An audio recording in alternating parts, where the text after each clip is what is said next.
Fraud આચરનાર એક રીઢા આરોપીની LCB પોલીસે ધરપકડ કરી છે। ભરૂચ જિલ્લા પોલીસ વડા અક્ષયરાજ મકવાણાના માર્ગદર્શન હેઠળ એટીએમ સ્વેપિંગ જેવા ગુનાઓ પર નિયંત્રણ લાવવા માટે ખાસ સૂચનાઓ આપવામાં આવી છે। તે અનુસંધાને એલસીબી પીઆઈ એમપી વાળાના માર્ગદર્શન હેઠળ તપાસ હાથ ધરવામાં આવી હતી।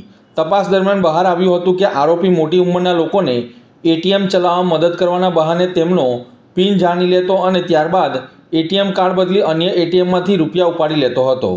એલસીબી પીએસઆઈ એવી સિયાડિયાની ટીમ પેટ્રોલિંગમાં હતી ત્યારે બાતમી મળી હતી કે અગાઉ અનેક એટીએમ સ્વેપિંગ કેસમાં ઝડપાયેલ તુષાર અનિલભાઈ કોઠારી ફરી ભરૂચમાં સક્રિય છે। બાતમીના આધારે ગોદી રોડ વિસ્તારમાં વોચ ગોઠવી આરોપીને ઝડપી પાડી પૂછપરછ કરવામાં આવી હતી। પૂછપરછમાં આરોપીએ કબૂલ્યું હતું કે 6 મહિના રોજ ભરૂચના શક્તિનાથ સર્કલ પાસે આવેલ એસબીઆઈ એટીએમ પર એક વૃદ્ધ વ્યક્તિનું કાર્ડ બદલી પિનના આધારે શ્રવણ ચોકડી નજીકના એટીએમમાંથી 40,000 ઉપાડ્યા હતા। ત્યારબાદ 9 મહિના રોજ અંકલેશ્વરના ચૌટા નાકા વિસ્તારમાં પણ આ જ રીતે એટીએમ કાર્ડ બદલી 18,500 ઉપાડી લીધા હતા।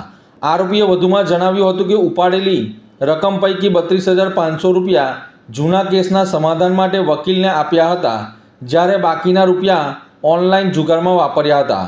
ઝડપાયેલ આરોપી તુષાર અનિલભાઈ કોઠારી મૂળ રહે ચરોતર બેંક પાસે આણંદનો રહેવાસી છે।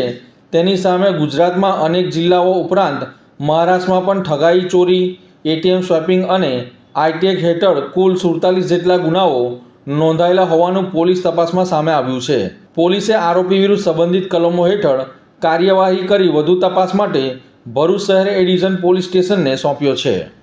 ફાઇનાન્શિયલ ફ્રોડ આજકાલના સમયમાં અવારનવાર બનતા રહેતા હોય છે કે ફાઇનાન્શિયલ ફ્રોડના નિવારણ માટે બરોડા રેન્જ આઈજી શ્રી સંદીપસિંહ સાહેબ તેમજ ભરૂચ એસપી સાહેબ શ્રી અક્ષયરાજ સાહેબ દ્વારા વારંવાર સૂચના આપવામાં આવતી હોય છે કે આ પ્રકારના ફ્રોડનો કોઈ એક સામાન્ય નાગરિકનો ભોગ ન બને, જે માટે એક પ્રોપર કામગીરી કરવામાં આવે।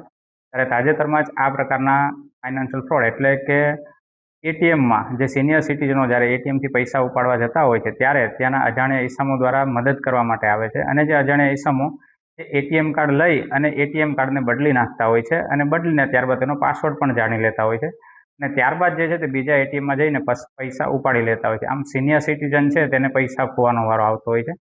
આ પ્રકારની 2 ફરિયાદ જે છે તે એક ભરૂચ સિટી એ પોલીસ સ્ટેશનમાં તેમજ એક જે છે અંકલેશ્વર સિટી એ પોલીસ સ્ટેશનમાં એક ફરિયાદ નોંધાઈ હતી, જેને અનુસંધાને આરોપીને પકડવા માટે એક એલસીબી દ્વારા એક ટીમનું ગઠન કરવામાં આવેલું અને જે ટીમ દ્વારા એક લોકલ ઇન્ટેલિજન્સી, હ્યુમન ઇન્ટેલિજન્સી અને ટેકનિકલ ઇન્ટેલિજન્સીના આધારે એક આરોપીની અટકાયત કરવામાં આવે છે અને જે આરોપીની એક પૂછપરછ કરવામાં આવે છે તો પૂછપરછમાં એવું ખુલે છે કે તેણે ભૂતકાળની અંદર આવી 47 થી 50 જેટલી ઘટનાને અંજામ આપેલો છે અને જે ઘટના અન્વયે તે ટોટલ 6 મહિના જેટલો જેલવાસ પણ ભોગવી ચૂકેલો છે અને ત્યારબાદ છેલ્લા 20 દિવસથી જેલમાંથી બહાર આવેલો હતો અને ત્યારબાદ ફરીથી તેણે ભરૂચમાં આવી અને આ પ્રકારની 2 ઘટનાને અંજામ આપેલો છે।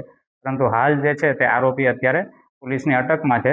જે આરોપીનું નામ છે તુષાર અનિલભાઈ કોઠારી કે જેની ઉંમર 36 વર્ષની છે અને જે મૂળ જે છે તે આણંદના રહેવાસી છે, પરંતુ ભૂતકાળમાં તેણે જે છે તે ભરૂચ, વડોદરા, સુરત, ખેડા અને અમદાવાદ જેવી જગ્યાઓમાં આવા જૂના અનેક ઘટનાઓને અંજામ આપેલો છે।